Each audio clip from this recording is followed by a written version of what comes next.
Ciao a tutti, oggi ti propongo delle pizzette da buffet buonissime, adatte per tutte le occasioni, dalle feste di compleanno agli antipasti.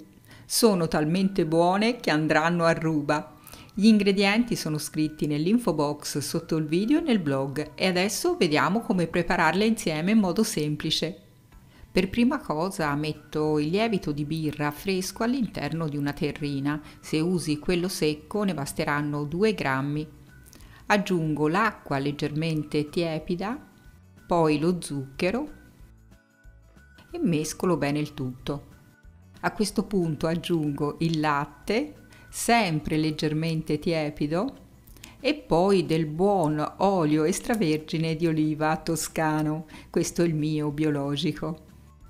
Inserisco la farina setacciandola, intanto ne metto metà.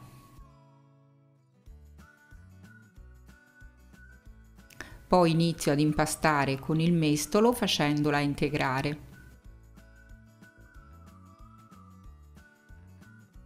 Una volta assorbita la farina aggiungo il sale.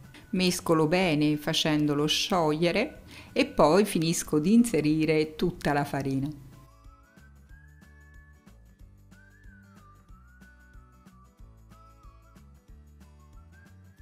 Mescolo bene prima con il mestolo e poi con le mani.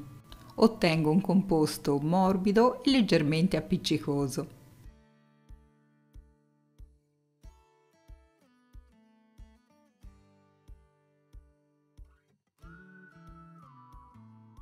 Mi sposto sul piano di lavoro e lo lavoro in tutte le direzioni. Mi aiuto con un velo di farina se necessario.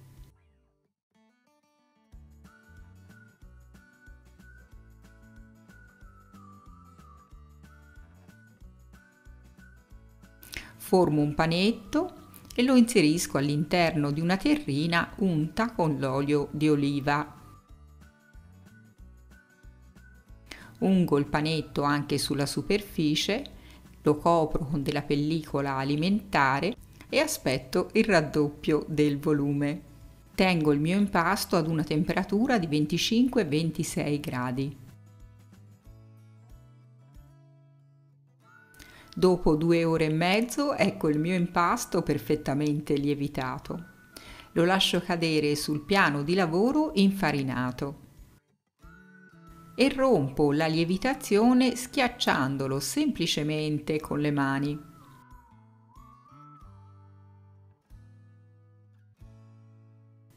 Poi lo appiattisco con il matterello, raggiungo uno spessore di circa 3 mm. Una volta raggiunto lo spessore desiderato inizio a coppare dei dischetti con un coppapasta del diametro di 8 cm.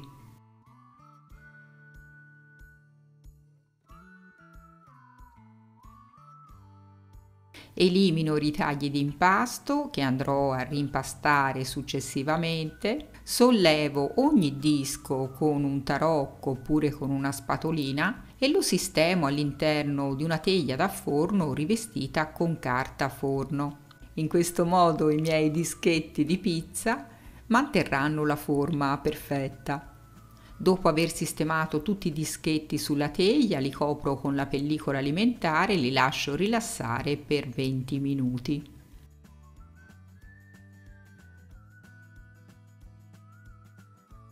E nel frattempo impasto bene i ritagli, formo un panetto, lo copro con della pellicola alimentare per non far seccare l'impasto e lo lascio rilassare per 20 minuti prima di stenderlo nuovamente.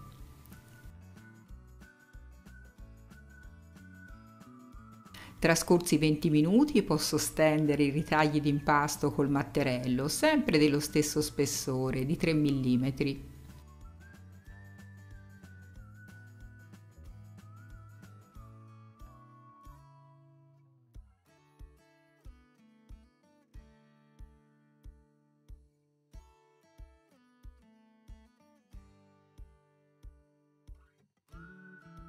E come puoi vedere il dischetto mantiene perfettamente la forma senza che l'impasto si ritiri, proprio perché l'ho fatto rilassare prima di stenderlo.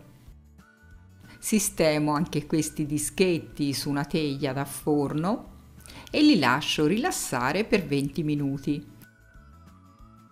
E nel frattempo preparo il passato di pomodoro.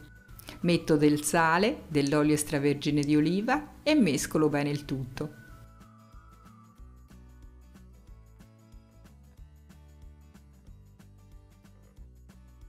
Trascorsi 20 minuti posso già preparare la prima teglia.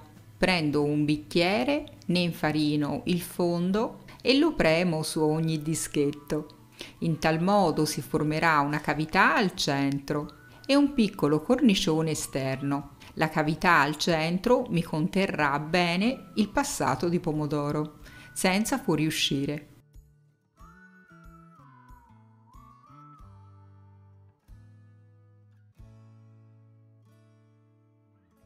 Metto un cucchiaino di passato di pomodoro al centro di ogni pizzetta, cercando di non sporcare il bordo, e procedo in questo modo fino a farcirle tutte.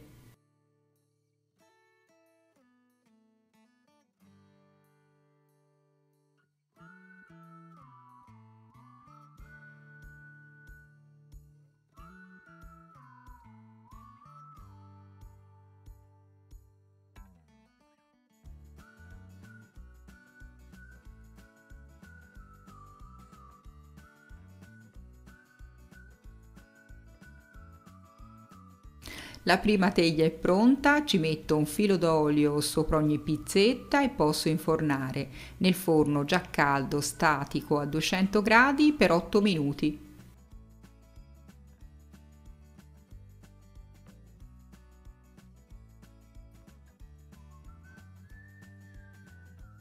Trascorsi gli 8 minuti di cottura, tolgo le pizzette. Ci distribuisco sopra un po' di origano e poi ci metto la mozzarella al centro.